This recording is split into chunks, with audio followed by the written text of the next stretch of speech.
Nag-ikot ang ilang opisyal ng Department of Agriculture at Department of Trade and Industry sa Marikina Public Market para kumustahin ang presyuhan ng mga produkto roon. At live mula sa Marikina, may unang balita si EJ Gomez. EJ? Susan, kasama nga ang ilang opisyal ng DA at DTI, inalam natin ang presyo at supply ng karne dito sa Marikina Public Market. Matumal pa rin ang bentahan ng karneng baboy isang araw matapos ang Semana Santa. Ayon sa ilang nagtitinda, tumaas ng 10 piso ang presyo ng kinukuha nilang baboy sa kanilang supplier. Ang kada kilo ng liempo nasa 420 pesos. Ang iba't ibang klase ng laman, 390 pesos.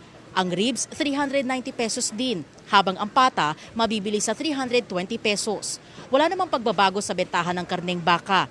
Ang laman gaya ng sirloin at top round ay nasa 450 pesos ang kada kilo. Ang buto-buto naman tulad ng T-bone, 380 pesos. Sa manok, wala ring gaanong naging paggalaw sa presyo. 220 pesos ang whole chicken, 240 pesos ang choice cuts at 300 pesos naman ang kada kilo ng filet. Bumaba naman ang presyo ng ilang isda. Ang galunggong ay nasa 260 pesos hanggang 300 pesos na dating 360 pesos. Ang pampano 380 pesos to 400 pesos.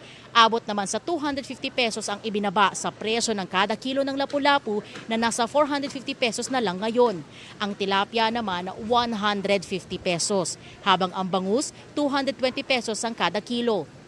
Wala namang ipinagbago sa supply at demand sa bigas. Mabibili ang local rice sa 35 pesos hanggang 63 pesos, habang ang imported rice nasa 42 pesos hanggang 65 pesos. Samantala, nakatakda ring bisitahin ng DA at DTI ang mga gulay para i-check ang kasalukuyang supply at presyo nito sa palengke.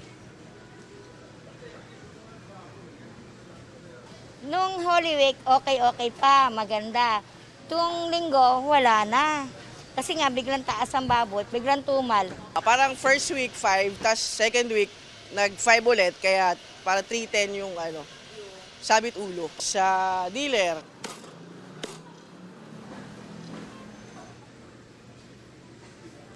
Susan, mag-aalas 7 kanina na magsimulang dumating yung mga tauhan ng DA at DTI at iikutin nila itong buong palengke. At hanggang sa mga puntong ito, ongoing pa yung ginagawa nilang supply and price monitoring.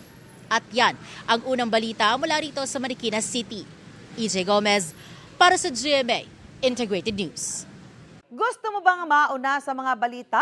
Mag-subscribe na sa GMA Integrated News sa YouTube at tumutok sa unang balita.